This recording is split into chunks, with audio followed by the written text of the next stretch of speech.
Good evening, everyone. I welcome each one of you on behalf of Advocate on Record Aspirants Academy. The purpose of this academy is to make every AOR aspirants to become a successful candidate in their AOR examination. So with this positive note, let me recite the preamble. That is our everyday prayer. Before starting the session, we recite the preamble of the Constitution of India.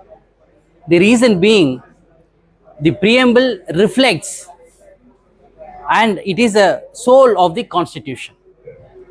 So I request each one of you to recite preamble along with me.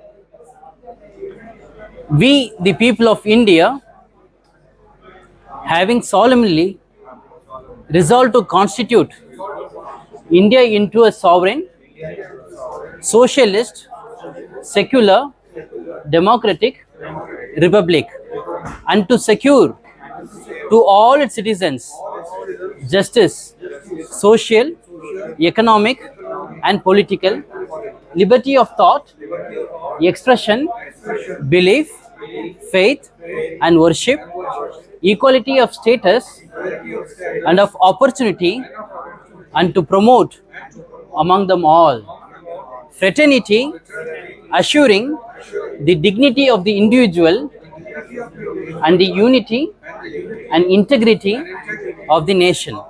In our Constituent Assembly, this 26th day of November 1949, do hereby adopt, enact, and give to ourselves this Constitution. Thank you.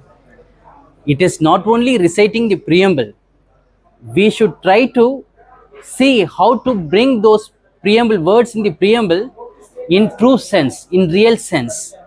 As a lawyer, whenever we are drafting a petition, we can always correlate with the preamble. There is nothing wrong. Reason is we are practicing before the Honorable Supreme Court of India and being the highest court of the land.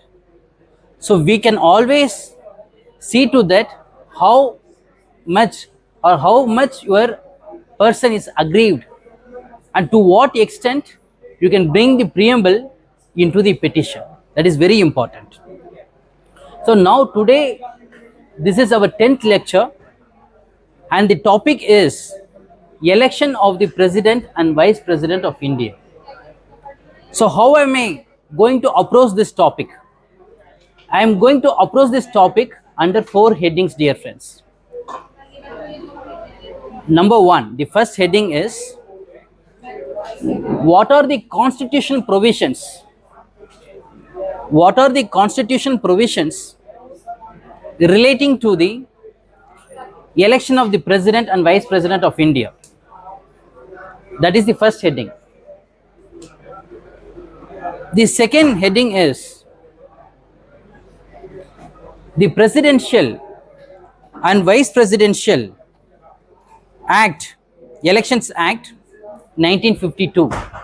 I repeat, the Presidential and Vice Presidential Elections Act 1952. What do they say and how do they deal with the President and Vice President elections? That is the second heading. Third, what are the relevant provisions? What are the relevant provisions under Supreme Court Rules 2013 dealing with this topic? Number 3.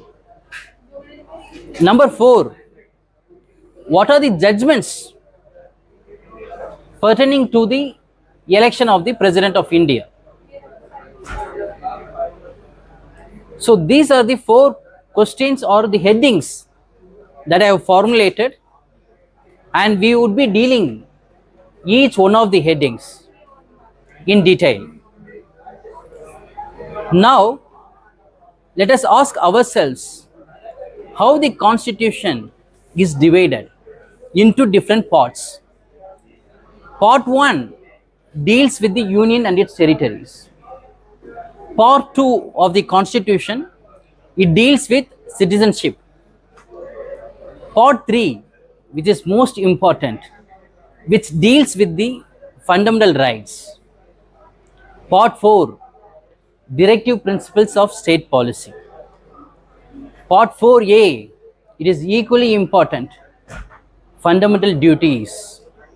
And part 5 is the union, under which we are going to discuss about the president and vice president elections. Now let me directly take you to the relevant provisions of the Constitution of India.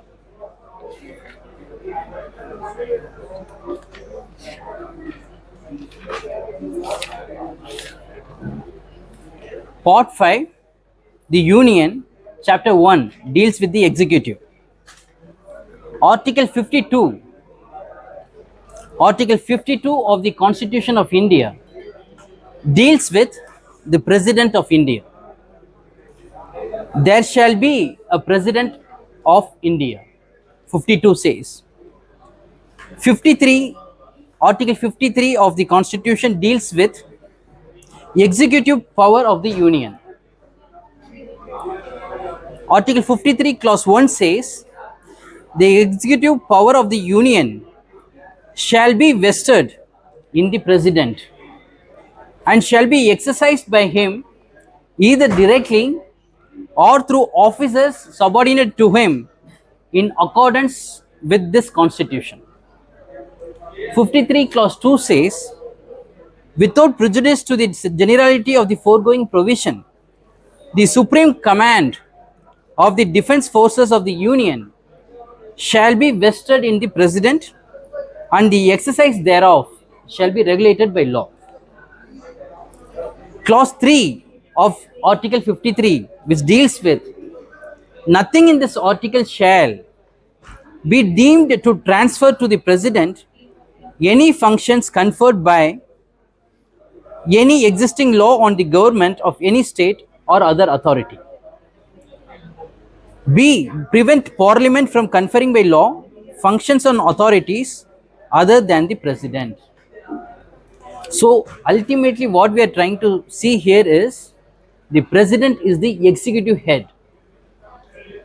54 is very important, Article 54, which deals with election of President. The President shall be elected by the members of an electoral college. Please remember this term, dear friends. The President shall be elected by the members of an electoral college consisting of, so we can ask ourselves, what is the meaning of electoral college? Who are the members are there in electoral college to elect the President of India? The electoral college consisting of A. The elected members of both houses of parliament, that is Lok Sabha as well as the Rajya Sabha. So the elected members of both the houses of parliament are the members of the electoral college, and the elected members of the legislative assemblies of the states. So MLA, member of legislative assemblies, they are also part of the electoral college. And there is explanation given in this article, that is Article 54, and in Article 55. State includes the National Capital Territory of Delhi and the Union Territory of Pondicherry. So when we say members of the legislatures of the state legislatures, that includes Delhi also as well as Pondicherry also. So members, these are the members who elect the President, who constitutes the electoral college, and they elect the President of India.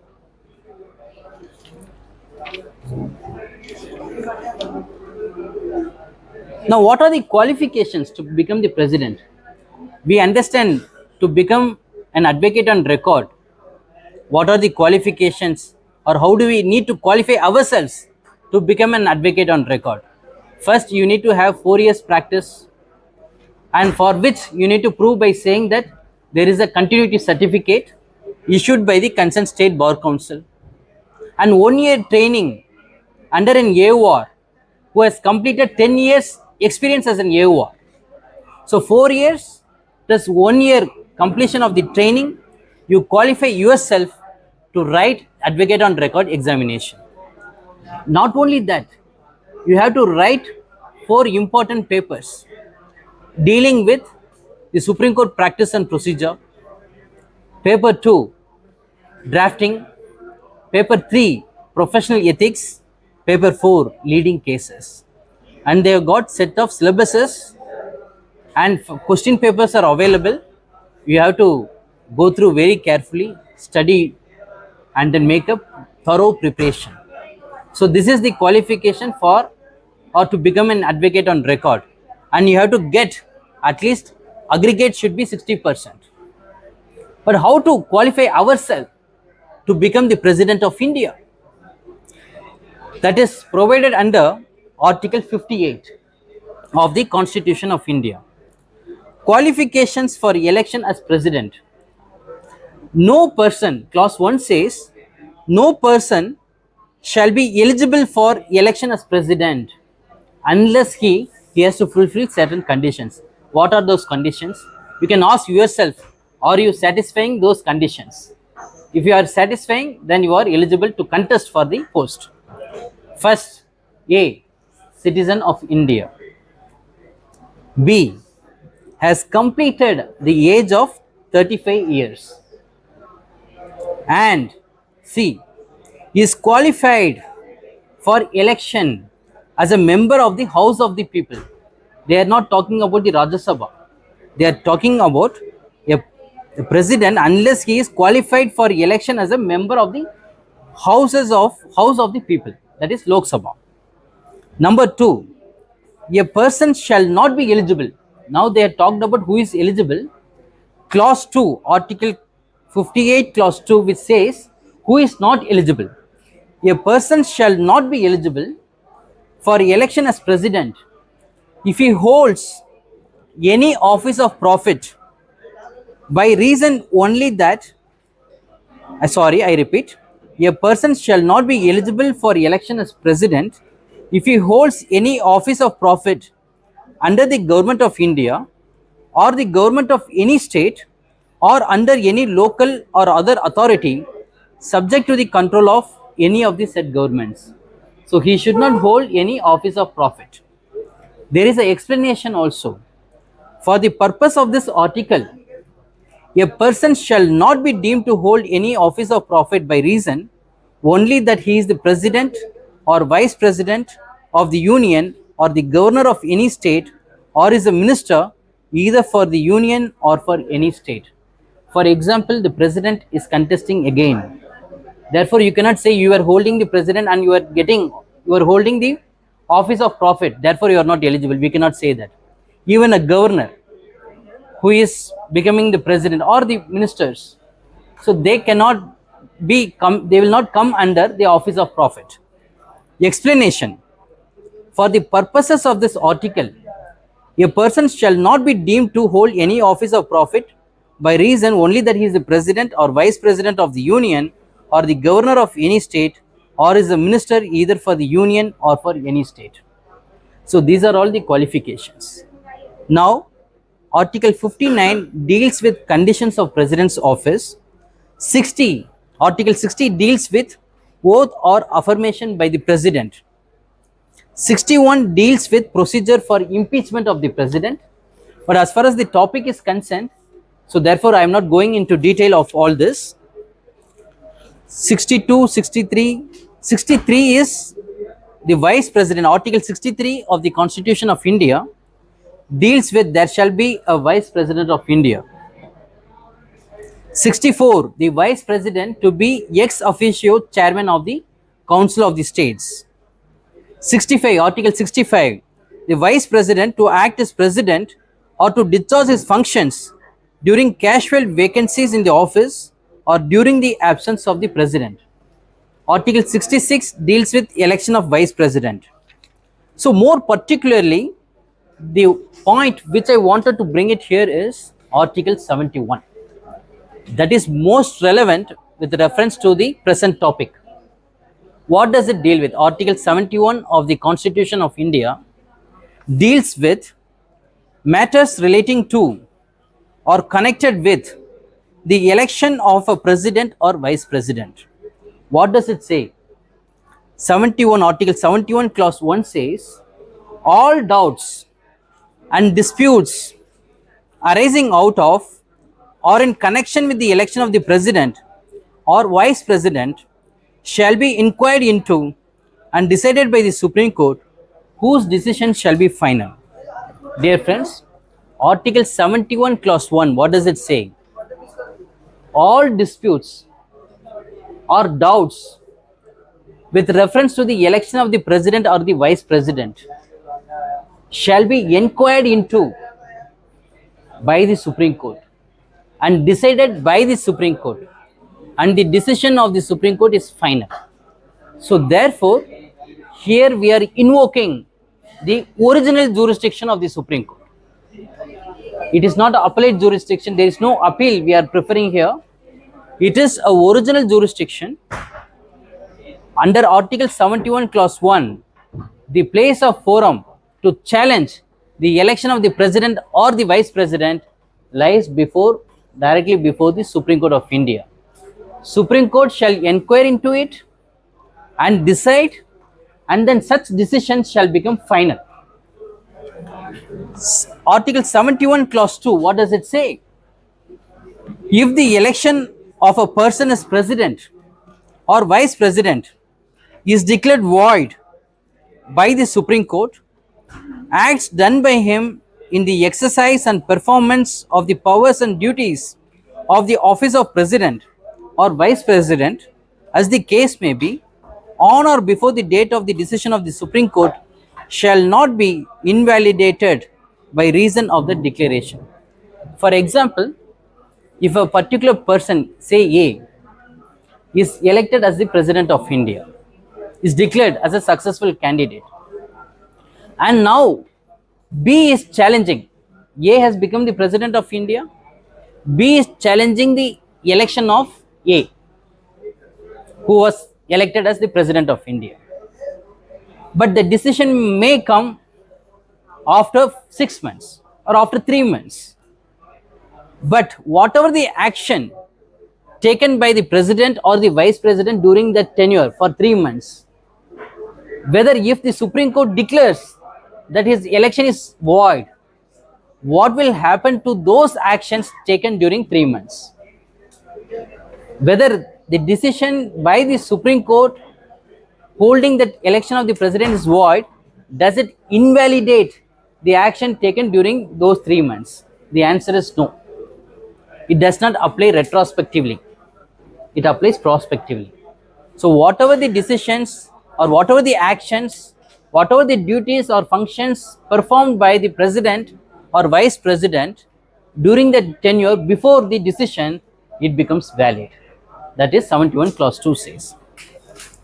Article 71 Clause 3, subject to the provisions of this Constitution, Parliament may by law regulate any matter relating to or connected with the election of the President or Vice President.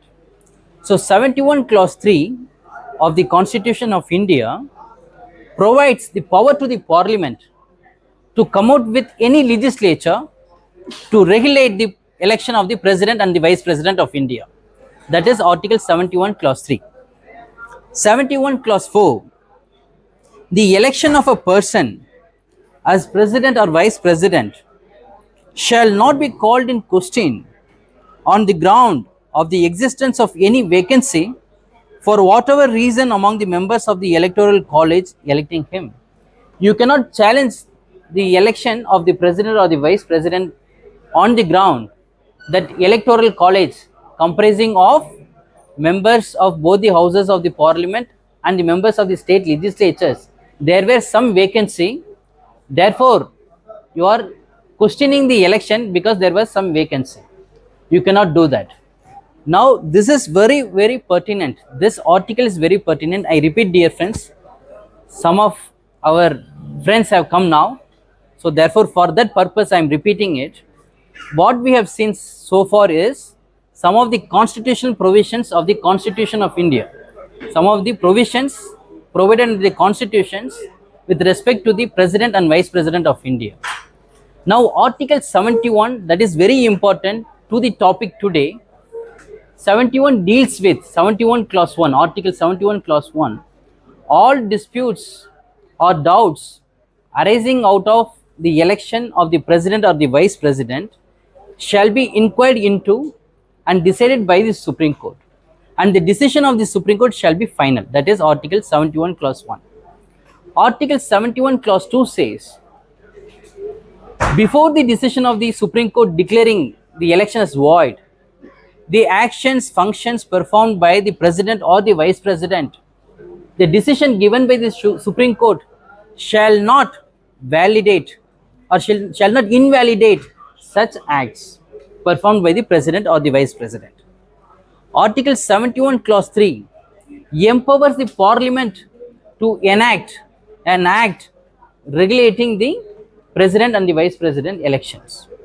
71 clause 4, article 71 clause 4 of the constitution, which says that you cannot challenge the election of the president or the vice president on the ground that there were vacancy, therefore electoral college was not full quorum, therefore you cannot take that ground while challenging the election of the president. So this is, according to me, the root of today's topic is article 71. Now let us see, since we have read article 71 clause 3, which empowers the parliament to make a law, what act was enacted? So the name of the act is the Presidential and Vice Presidential Elections Act 1952. Please note down, dear friends, the Presidential and Vice Presidential Elections Act 1952. So if we ask this question, who is the father and mother of this act? The answer is article 71 clause 3, which empowered the parliament to enact it. The source of power the parliament gets from article 71 clause 3. This act is divided into 3 parts. Part 1 deals with preliminary, under which section 1 to 2 are dealt. Section 1 deals with short title, section 2 deals with definitions. These are these 2 sections would fall under part 1, which deals with preliminary. Part 2, conduct of presidential and vice presidential elections. How it is conducted? Conduct of presidential and vice presidential elections. It starts from section 3 up to section 12. Section 3 deals with returning officer and his assistants. Who is the officer who is conducting the election? Section 4 deals with appointments of dates for nominations, etc. Section 5 deals with public notice of election. 5A, capital A, nomination of candidates. You have to file your nominations. 5B, 5 capital B, section 5B, presentation of nomination papers and requirements for a valid nomination. 5C, you have to deposit certain amount. 5D, notice of nominations and the time and place for their scrutiny. Once nominations are filed, it has to be scrutinized. 5E, scrutiny of nominations. Section 6, withdrawal of candidature. 7, section 7, death of candidate before poll. Section 8, procedure in contested and uncontested elections. 9, section 9, deals with manner of voting at elections. 10, counting of votes. Section 11, declaration of results. Section 12, report of the result.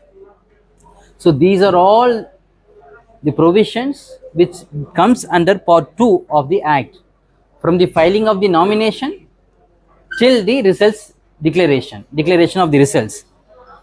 But for our purpose, for our discussion for today, we would be dealing more with part 3, that is disputes regarding elections. Where there is a dispute, there is a lawyer, because he comes to the rescue of the litigants. Part 3, disputes regarding elections. in which from section 13 to section 20 will come under part 3. Dear friends, I stand corrected. The act is divided into 4 parts. Part 4 is miscellaneous. I said earlier it is 3 parts. It is totally 4 parts. So part 3 from section 13 to section 20. Part 4 deals with miscellaneous from 20 capital A up to section 23.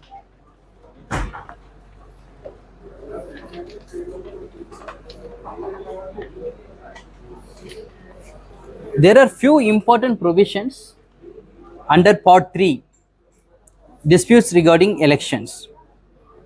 Section 13 defines certain terms. In this part, unless the context otherwise requires, candidate means section 13 clause A of the Presidential Vice Presidential Elections Act 1952 I am reading. It defines who is a candidate. Section 13A, candidate means, in this part, unless the context otherwise requires, a candidate means a person who has been or claims to have been duly nominated as a candidate at an election. A person who has been or claims to have been duly nominated as a candidate at an election. That meaning thereby, once you file a nomination may be a defective one. There will be a scrutiny. That defects has to be removed. Then only you can contest. Just mere filing, lying in defect, you will not be covered under a candidate. For example, we file specially petition before a court of law or a transfer petition. Once we file it, the registry points out the defects. The defect has to be removed. Then only it will get it numbered. Then it is ripened for the hearing before the court of law. But if the defects are not cured, it remains in the registry itself. Can you claim it as if it is a successfully numbered SLP or successfully numbered petition? The answer is no. Therefore, you cannot say a candidate means a person who has been or claims to have been duly nominated as a candidate at an election. B, cost, means all cost, charges and expenses of or incidental to a trial of an election petition. C, who is a returned candidate, means a candidate whose name has been published under section 12 as duly elected. That means successful candidate. Returned candidate means a successful candidate. Now section 14, authority to try election petitions. Who has the authority to try the election petitions? No election, section 14 clause 1, no election shall be called in question except by presenting an election petition to the authority specified in subsection 2. So you cannot question the election of the president and the vice president except the authority provided under subsection 2 of section 14. Who is that authority? The authority is authority having jurisdiction to try an election petition shall be, it is not may be, it is shall be the Supreme Court. So because the election petition concerning the post, highest post in our country, that is the president and vice president, cannot be challenged in any of the high courts or cannot be challenged in any of the civil courts. It has to be challenged before the highest court of the land, that is the apex court, Supreme Court of India.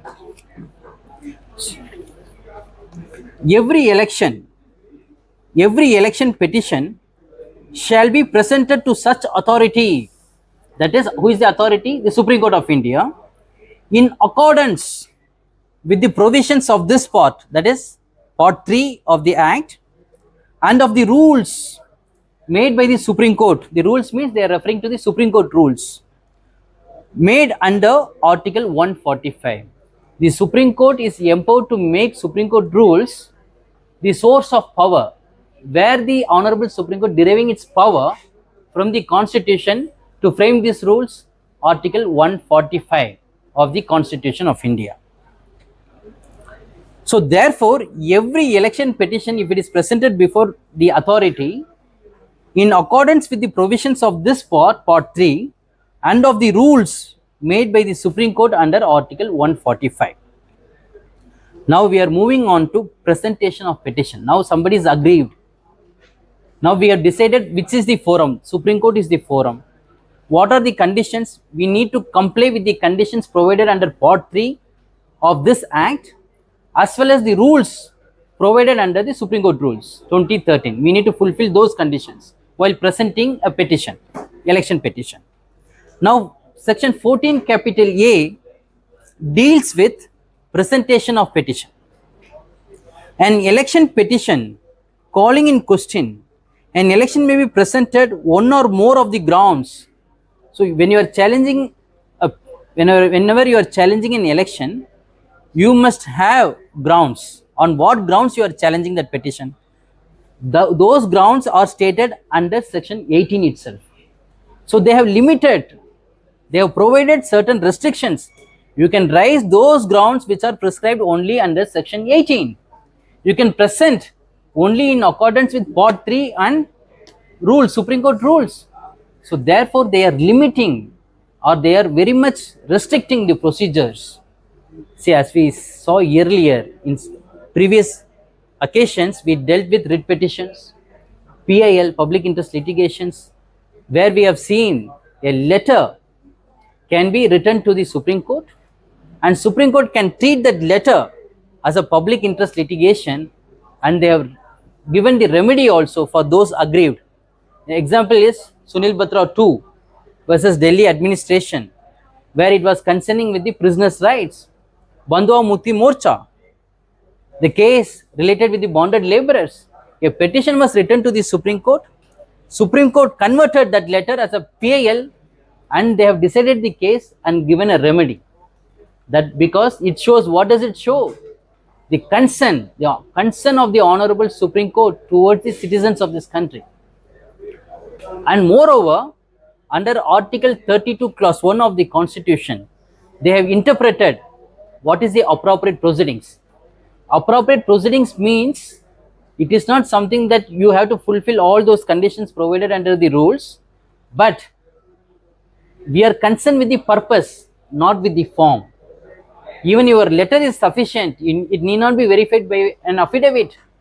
It need not be supported by annexures. So your letter is sufficient, and then we will treat it as a petition. The appropriate proceedings means the purpose, that is enforcement of the fundamental rights, that is important. We are not concerned with the form, whether you write it as a letter or you present it as a public interest litigation. We are not concerned with that. That was the interpretation with respect to the PIL is concerned.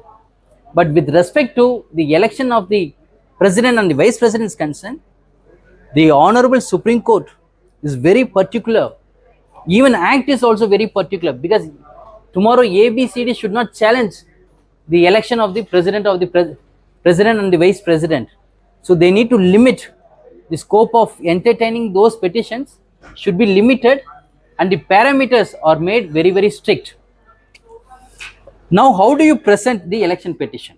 Section 14 capital A Clause 1 says, an election petition calling in question, an election may be presented on one or more of the grounds specified in subsection 1 of section 18 and section 19 to the Supreme Court by any candidate at such election, or in the case of presidential election by 20 or more electors joined together as petitioners.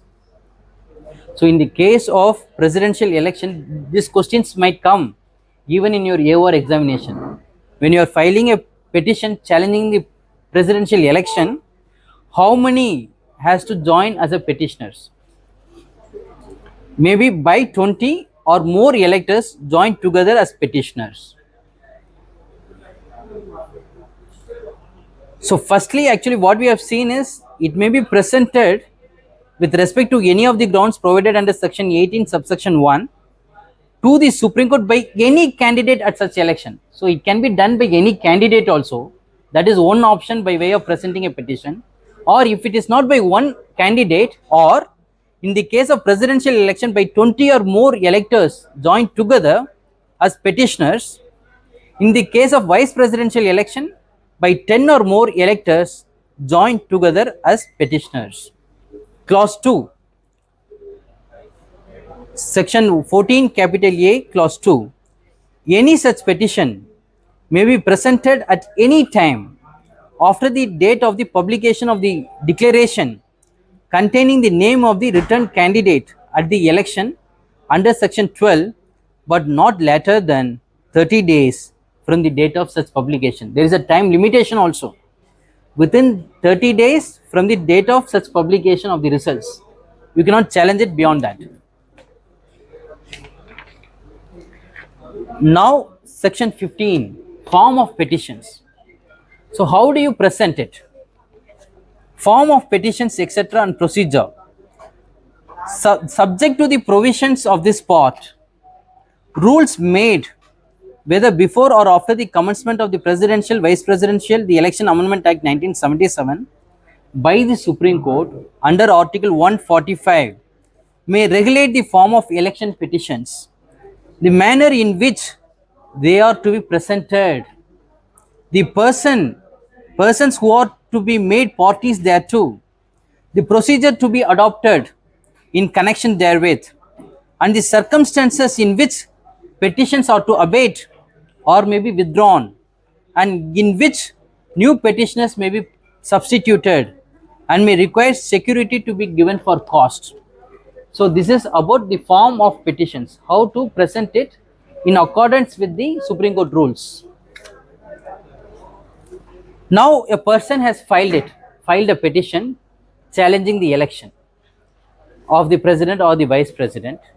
As per the section 14 capital A 15 we have complied with.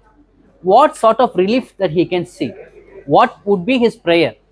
His prayer is, under section 16 it says, relief that may be claimed by the petitioner. A petitioner may claim either of the following declarations. So his prayer can be A, that the election of the returned candidate is void. As we have already seen, returned candidate means who has declared as a elected candidate, a winner. So we have to say the prayer can be that the election of the returned candidate is void.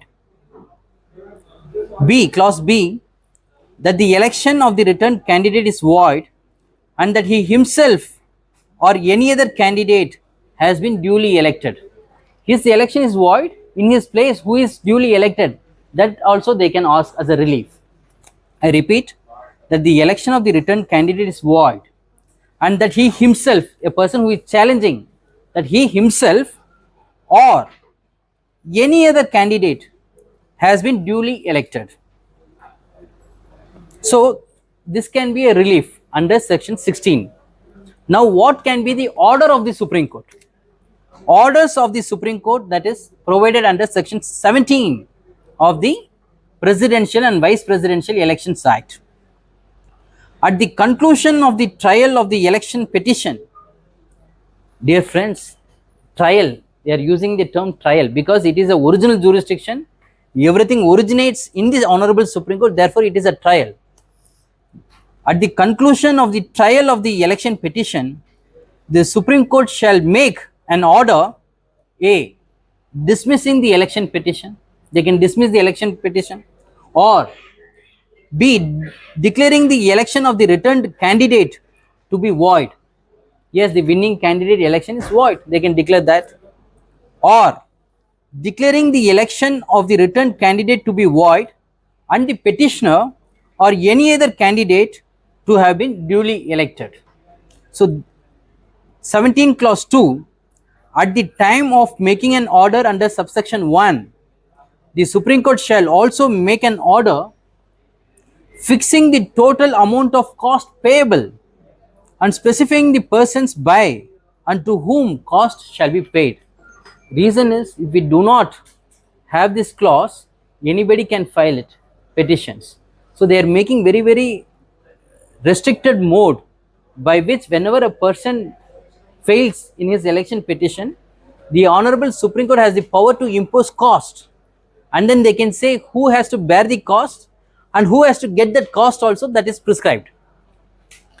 Now, the important aspect is section 18, the grounds for declaring the election of a returned candidate to be void. How do you declare the elected president as to be declared as void? What are the grounds? Dear friends, we must understand the basic concepts. Whatever the petition that you prepare, maybe specially petition, writ petition, transfer petition, election petition, it must have three things. First is prayer, because ultimately we are approaching the Honorable Supreme Court with a prayer. What is our prayer? To achieve that prayer, we need to state two things. One is facts of the case leading to the cause of action. Another is grounds. Under which grounds you are disputing the election or you are claiming a relief. So these are the three important heart and soul, we can say. One is prayer. How do you achieve that prayer? By narrating the facts and then the grounds. So your facts, your grounds in the petition must lead to the prayer. That is important. Now, what are the grounds here? Grounds for declaring the election of a returned candidate to be void. If the Supreme Court is of the opinion that the offence of bribery or undue influence at the election has been committed by the returned candidate or by any person with the consent of the returned candidate. If anybody commits the offence of bribery or undue influence at the election has been committed by the returned candidate or by any person with the consent of the returned candidate, or that the result of the election has been materially affected. It is not mere affected, it is materially affected. By what grounds? By the improper reception or refusal of a vote. So they have, by the improper reception or refusal of a vote. If there is a valid vote, they have not counted it. If it is an invalid vote, they have counted it. So improper reception or refusal of a vote, or by any non-compliance with the provisions of the Constitution. For example, we have read Article 58, which deals with the election of the qualification. What are the qualifications to become the president? He is not qualified. He is only 34 years old. So he does not qualify the qualification as prescribed under Article 58.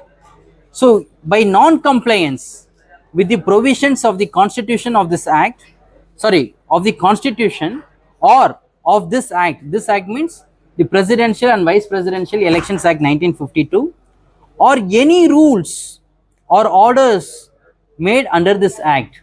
When there is non-compliance, even based on that, election can be set aside. 3.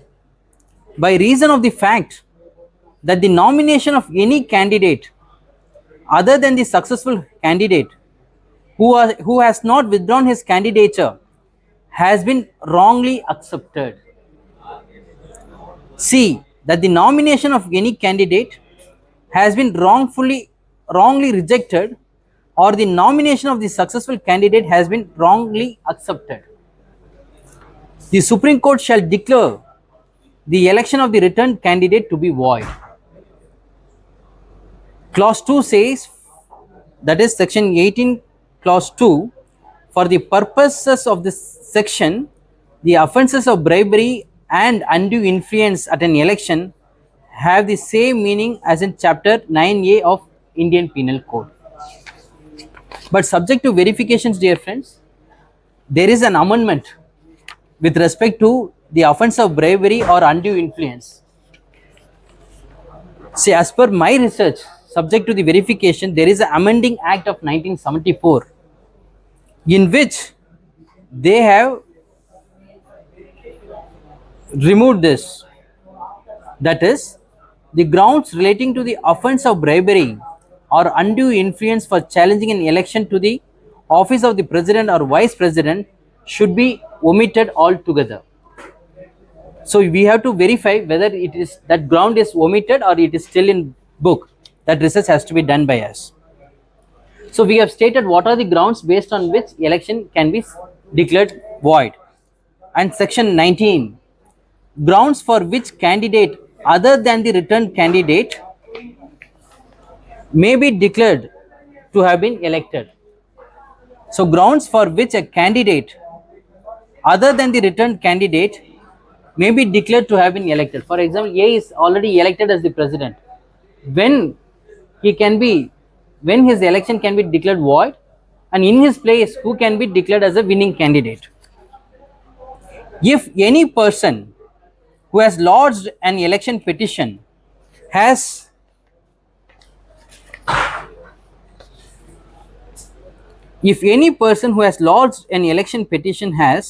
in addition to calling in question the election of the returned candidate, claimed a declaration that he himself or by any other candidate has been duly elected, and the Supreme Court is of the opinion that in fact the petitioner or such other candidate received a majority of the valid votes, the Supreme Court shall, after declaring the election of the returned candidate to be void, declare the petitioner or such other candidate, as the case may be, to have been duly elected. So if a petitioner is challenging the election of the president, so the Supreme Court comes to the conclusion, yes, the election is void, and if it is declared void, the Supreme Court is of the opinion to declare the petitioner as a elected candidate or any other person as a duly elected candidate. So far we have covered two headings, dear friends. One is the constitutional provisions, more particularly Article 71. From there, we have come to this Presidential and Vice Presidential Elections Act 1952 by virtue of Article 71 Clause 3. So we have covered two headings. What is left out is the Supreme Court rules, most important. Under Article 145 of the Constitution of India, which empowers the Supreme Court to frame rules, that is Supreme Court Rules 2013. So under which provisions of the Supreme Court rules deals with the election petitions? That is Order 46. Order 46 of the Supreme Court Rules 2013 deals with election petitions under Part 3 of the Presidential and Vice Presidential Elections Act 1952. So it is complementary to the Act. So in this, Rule 1 says, in this order, that is Order 46, unless the context or subject matter otherwise requires, A. Act means the Presidential and Vice Presidential Elections Act 1952. B. The words defined in Section 2 and Section 13 of the Act shall have the respective meanings assigned to them by those sections. Rule 2 says, an application calling in question an election shall only be by a petition made and presented in accordance with the provisions of this order.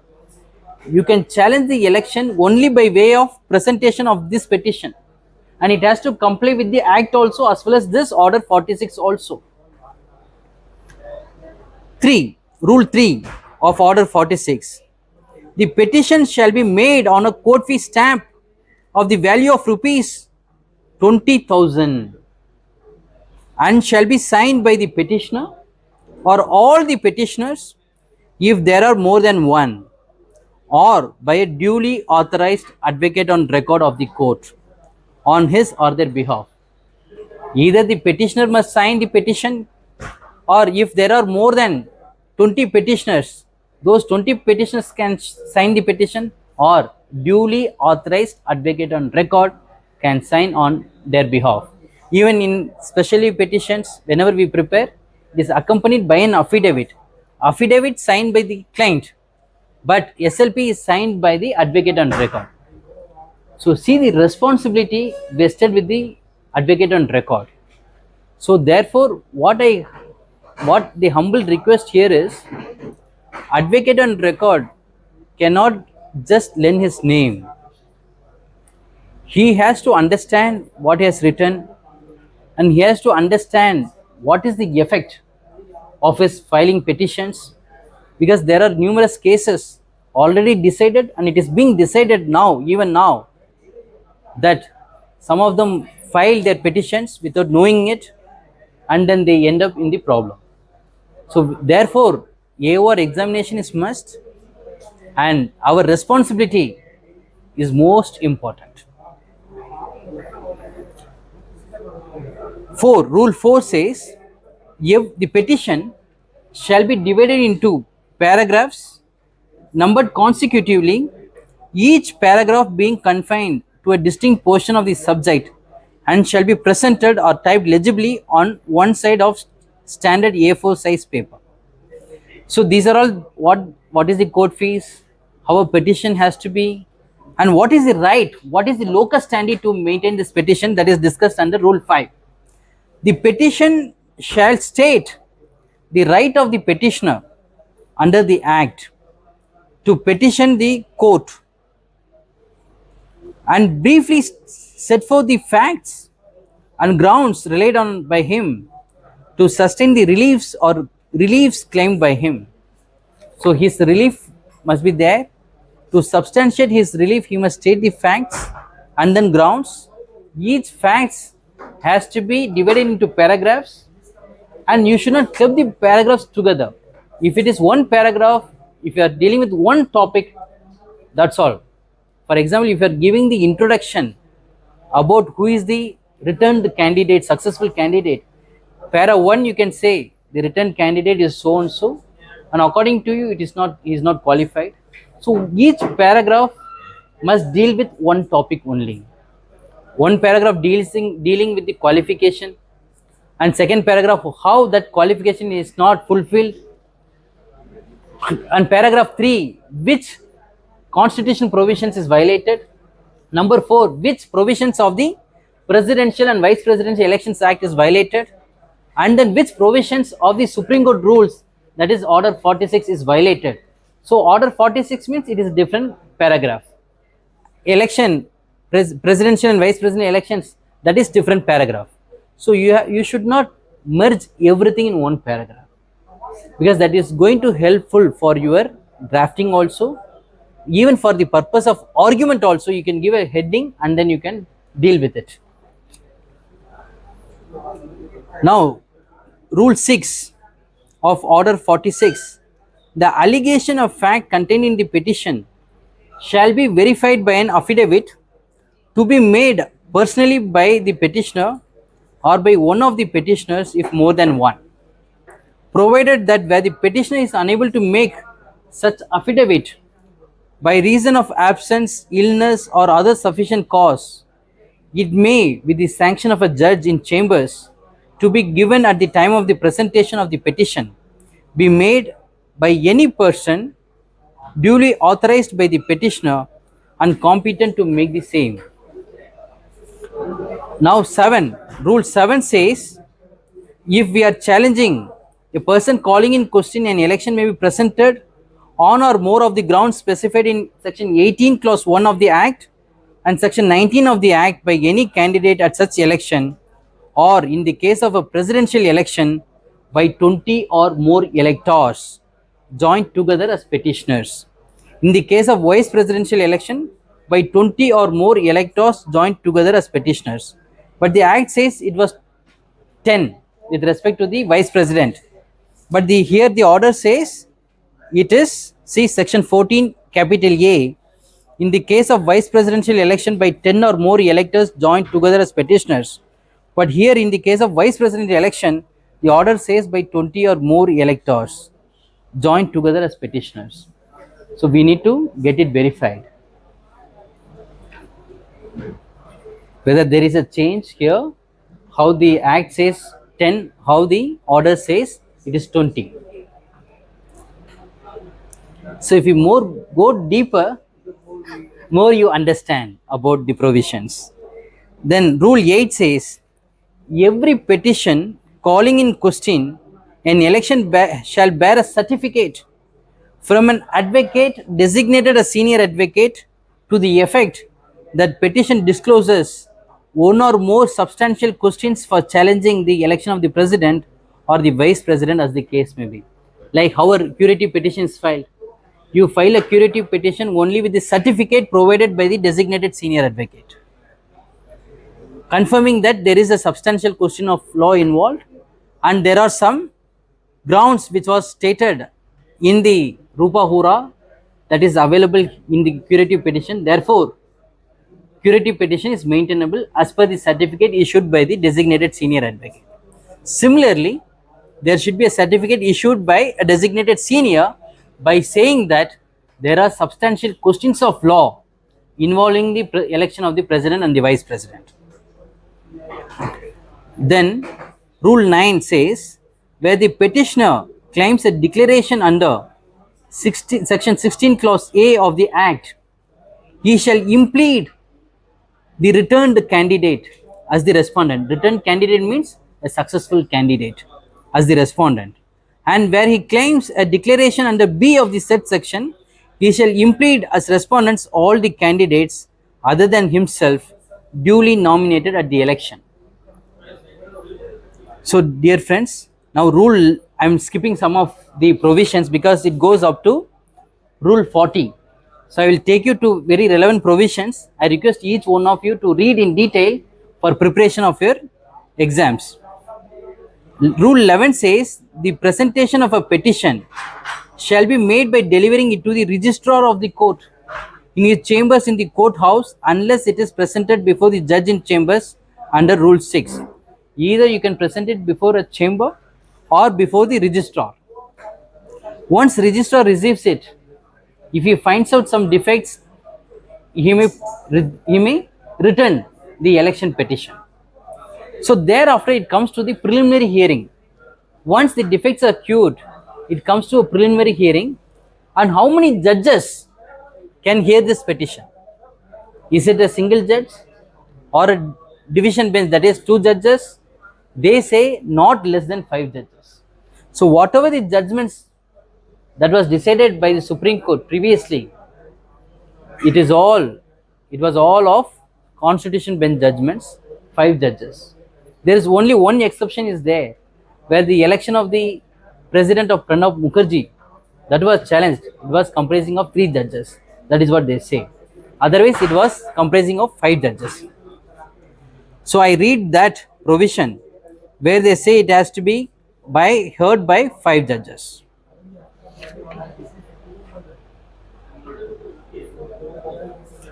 Rule 15 says, upon presentation of a petition, the same shall be posted before a bench of the court consisting of 5 judges for preliminary hearing on orders for service of the petition. So once preliminary hearing is over, what will happen? Once if their court is satisfied, if they are not satisfied, they will dismiss then and there with cost also. If they are satisfied that there is a prima facie case is involved, then they will issue notice to all the respondents, even to the Attorney General, to hear them. So once notice is issued, then liberty is given to the respondents to take any grounds challenging the election petition. Generally, the main ground taken by the union, that is the appearing for the respondents, they have challenged the maintainability of the petition itself, locus standi of the petitioners. So even in the preliminary hearing itself, the petitioners were unable to withhold their locus standi, and it was dismissed on those grounds also. We will be seeing those judgments. Now once notice is issued, reply has to be filed by the other side, and once it is heard, they can pass the judgment.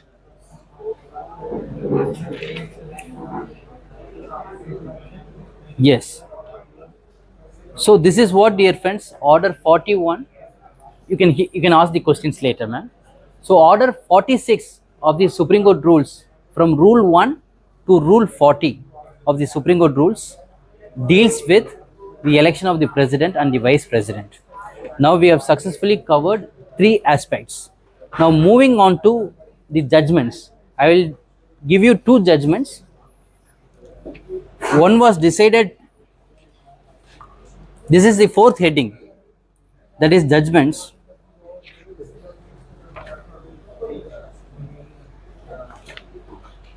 This is Supreme Court report 1957. Give me a second.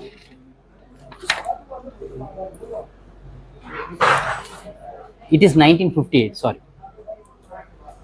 1958 Supreme Court reports, page number 648.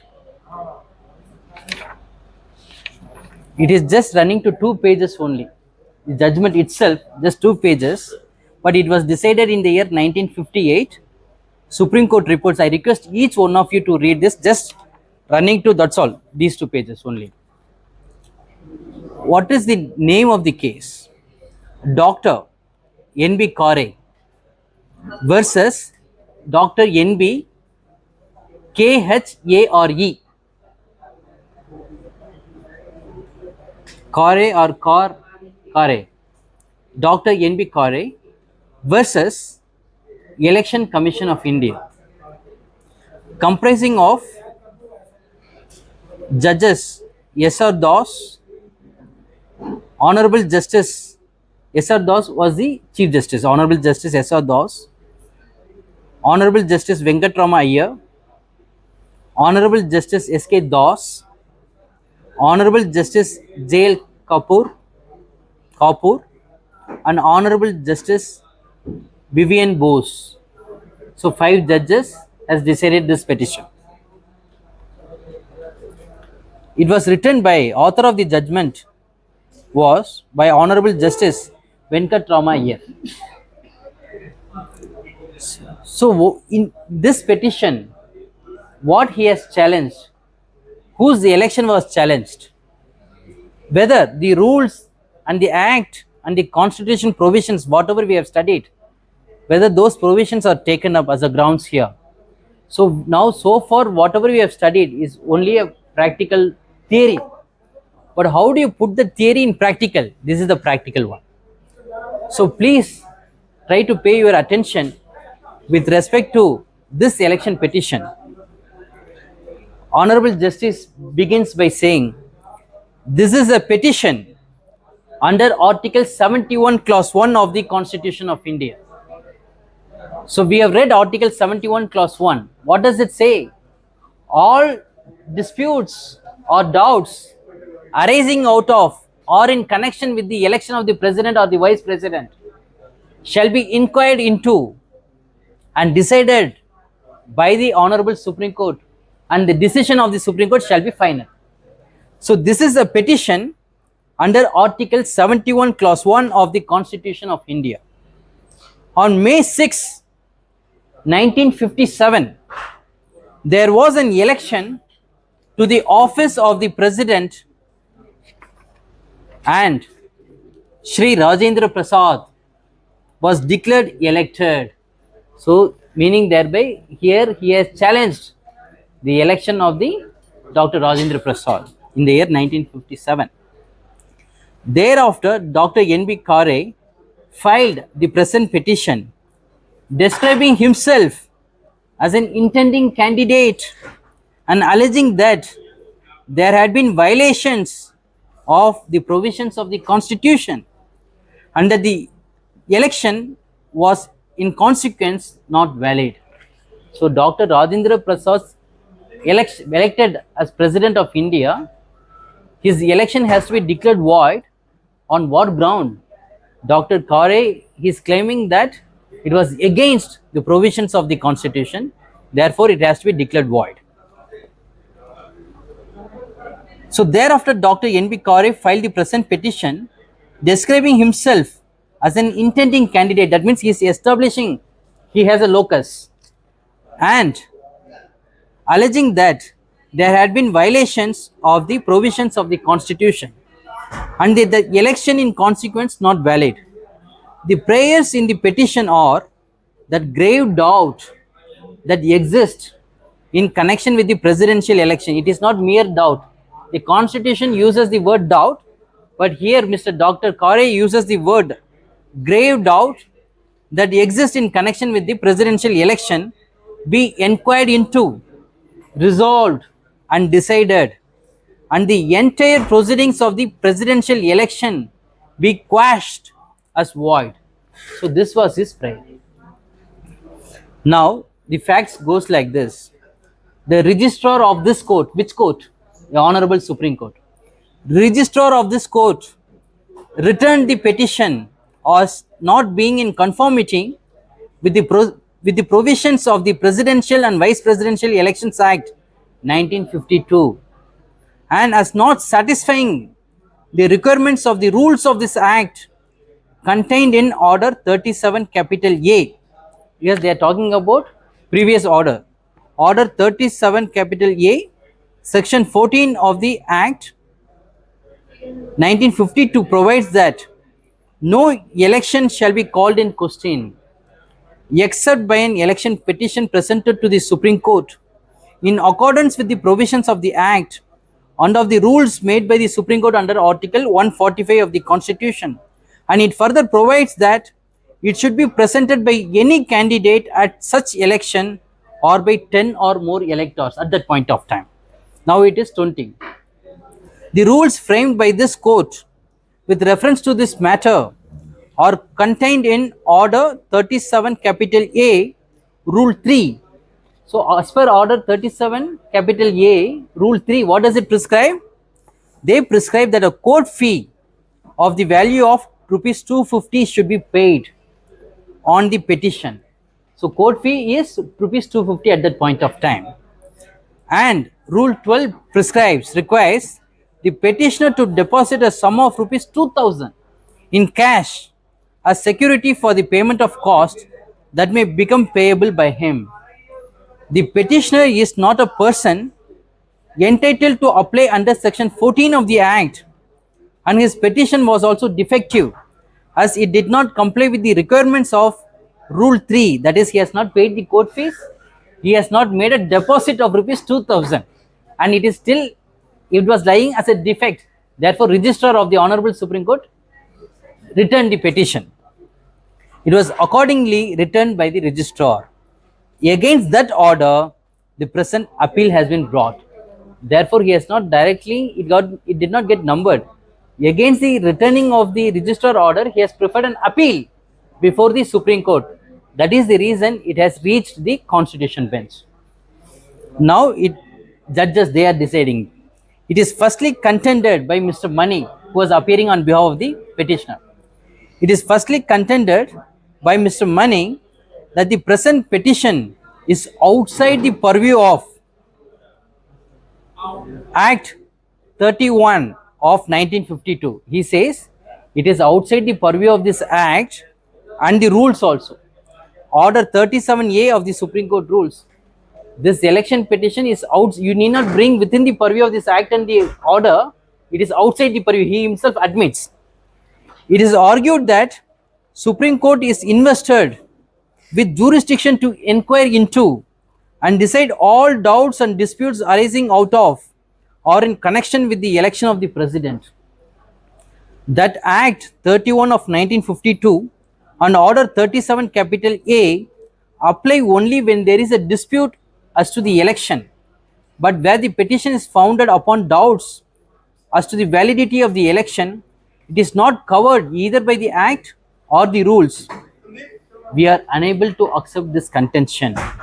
When once an election has been held, any doubt concerning its validity is material only as a ground for setting aside the election, and that in fact is the prayer in the petition itself. In substance, the petition is one calling the election in question, and it must satisfy the requirements of Act 31 of 1952 and of the rules Order 37 capital A. So according to the petitioner, he says, mine is outside the purview. I need not fulfill the Act or the rules provided. So therefore, what is he saying is, I need not pay court fees, I need not pay the deposit. This is what he says, the petitioner says, because please do not confine the election petition only to these restricted rules and the acts. My election petition is outside the purview of all this. But the Honorable Supreme Court rejected his claim by saying, whenever you are bringing a petition, it must be in consonance with the act as well as the rules. You cannot say you are outside the purview. So his contention is rejected. Now what is his next contention? It is next contended that the act and the rules in question are void. He says this act is void, this rule is void. On what ground? On the ground that they derogate from the jurisdiction of the Supreme Court to inquire into and decide all disputes and doubts arising out of or in connection with the election of the president or the vice president. Further, let us see, therefore we can appreciate. It is argued that under section 18, the election could be set aside only on certain grounds, and that further under clause B, it could be done only if the result of the election is shown to have been materially affected, and that these are the restrictions on the jurisdiction conferred by Article 71 clause 1 under ultra vires. This act prescribes certain grounds. The grounds to set aside the election of the president or the vice president, they say it should be materially affecting, and then those grounds, whatever they have prescribed in the act, that alone can be taken in the election petition. But he says, according to the petitioner, Article 71 clause 1 is something bigger. An act is providing, you are providing only certain parameters. So by virtue of this act, you are confining the jurisdiction of the Supreme Court to look at the larger perspective. Therefore, rules, act, provisions which prescribes the grounds, it is restricting the power provided under Article 71 clause 1. Therefore, that is ultra vires according to the submissions made by the petitioner. Article 71 clause 1 merely, now the Honorable Supreme Court judges was referring to his contention, and they are coming to the conclusion. Article 71 clause 1 merely prescribes the forum in which disputes in connection with the election of the president and vice president would be inquired into. It does not prescribe the conditions under which the petition for setting aside an election could be presented. Under Article 71 clause 3, it is Parliament that is authorized to make law for regulating any matter relating to or connected with the election of the president or vice president. An Act 31 of 1952 has been passed by Parliament in accordance with this provision.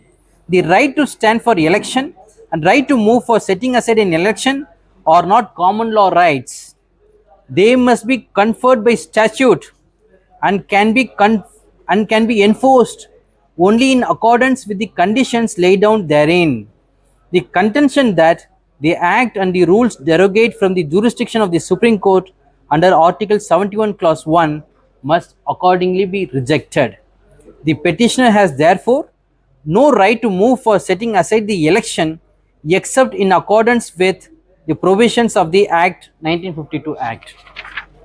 Last paragraph, dear friends. And finally, it is contended that the petitioner has a right as a citizen to approach this court under 71 clause 1 whenever an election has been held in breach of the constitution provision. For the reasons already given, the contention must fail. The right of a person to file an application for setting aside an election must be determined by the statute which gives it, and that statute is Act of 1952 passed under Article 71 clause 3. The petitioner must strictly bring himself within the four corners of that statute and has no rights apart from it. The order appealed against is clearly right and this appeal dismissed. So the order given by the registrar is right and this appeal was dismissed by the court. So accordingly, whatever the petitioner claims a right that right must flow from the statute, and whatever the statute prescribes any conditions, that has to be fulfilled by the petitioner. You cannot say that your election petition is beyond the purview of the act and the rules. That is wrong. Therefore, they have dismissed. Now, with respect to just one more judgment, Charanlal Sahu and another versus K.R. Narayanan. K.R. Narayanan was also the president of our country. His election was also challenged. This got reported in the year 1998, Volume 1 Supreme Court Cases, page number 56. I repeat, 1998, Volume 1 Supreme Court Cases, page 56. The matter came up before the Honorable Judges, Honorable Justice S.C. Agarwal, Honorable Justice G.N. Ray, Dr. A.S. Anand, Honorable Justice S.P. Barucha, and Honorable Justice S. Rajendra Babu. Charanlal Sahu and another versus K.S. Narayanan. Whenever you make a research with respect to the challenge to the presidential election, you cannot miss this name. He has repeatedly challenged Charanlal Sahuji and Mithilesh Kumar. They have repeatedly challenged the elections. In this case, the Honorable Supreme Court did not find that he has a locus to challenge, because they found that he was not a candidate at all to challenge that, because he did not fulfill that he was a successful candidate. Even the nomination was lying in defect, because it has to be supported by the electors, proposers, and the seconders must be a prescribed minimum limit is there, which was not there. So there is no, there is no averment in the election petition that the nomination form for nomination of petitioner was subscribed by 50 electors as proposers and 50 electors as seconders. So proposers and seconders has to be 50 and 50. He has typed 50 names, but only 20 people have signed, only 16 people are signed. Therefore, he has no locus at all. So ultimately they have dismissed, and they have discussed their pain, how the election of the presidents can be challenged very casually by these petitioners. Before we conclude, I am just reading their pain and anguish with respect to the petitioner's conduct is concerned. Before we conclude, we would like to avert to an aspect which cannot be ignored. Before filing this election petition, petitioner number 1, that is Charanlal Sahu, here both had the combination. Who has filed this petition? This election petition has been filed jointly by 2 petitioners, namely Charanlal Sahu, Mithilesh Kumar. Both have joined their hands together and welcoming this verdict from the Supreme Court, Honorable Supreme Court. Before filing this election petition, petitioner number 1 had earlier filed 3 election petitions challenging the election of the returned candidates in the presidential elections held in the years 1974, 1977 and 1982. All these petitions, all these election petitions were dismissed on the ground that the petitioner had no locus standi to maintain the election petition. What are those cases? Charanlal Sahu versus Fakhruddin Ali Ahmed, Charanlal Sahu versus Neelam Sanjeeva Reddy, Charanlal Sahu versus Gianni Zail Singh.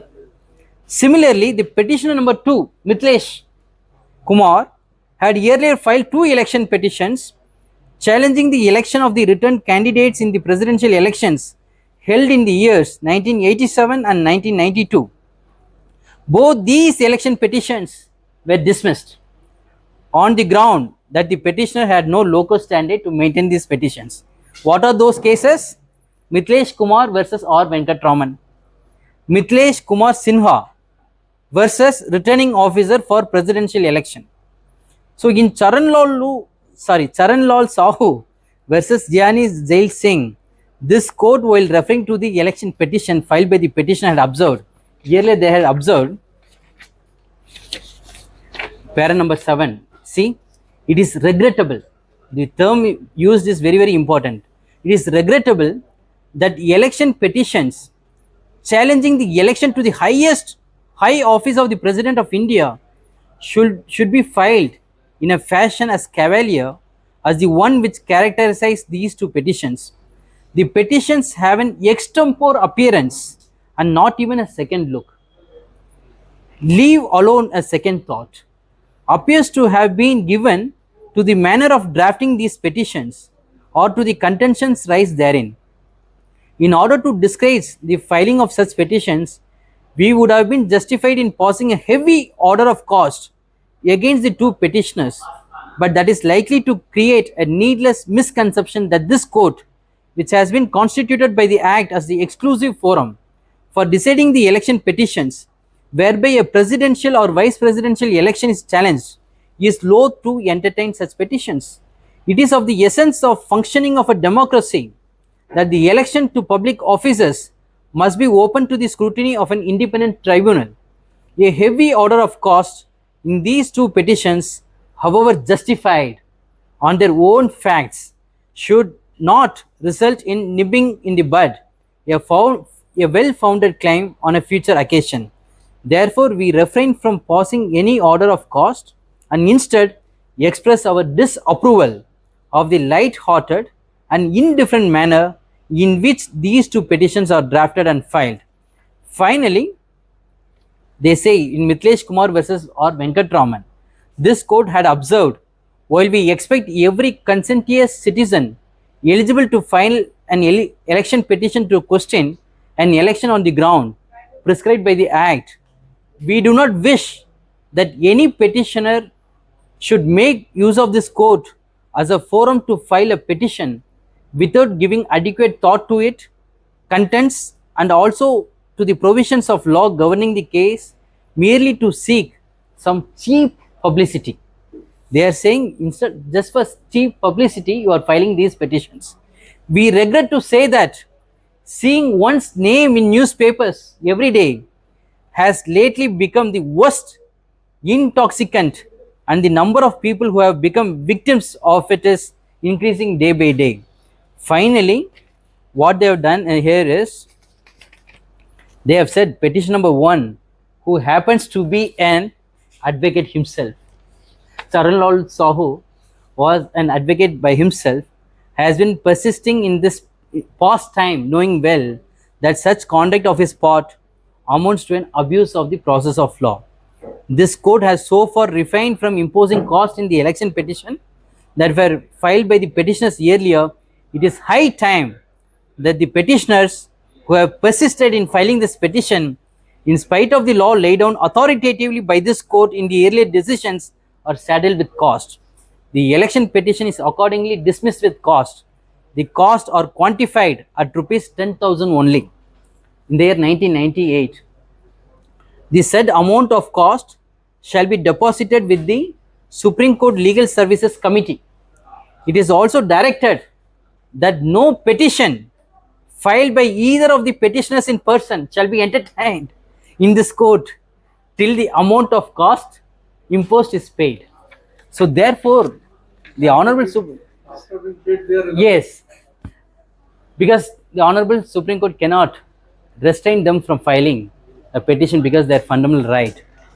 So dear friends, so what we have seen in this session is, we have seen under 4 headings. I am summing up.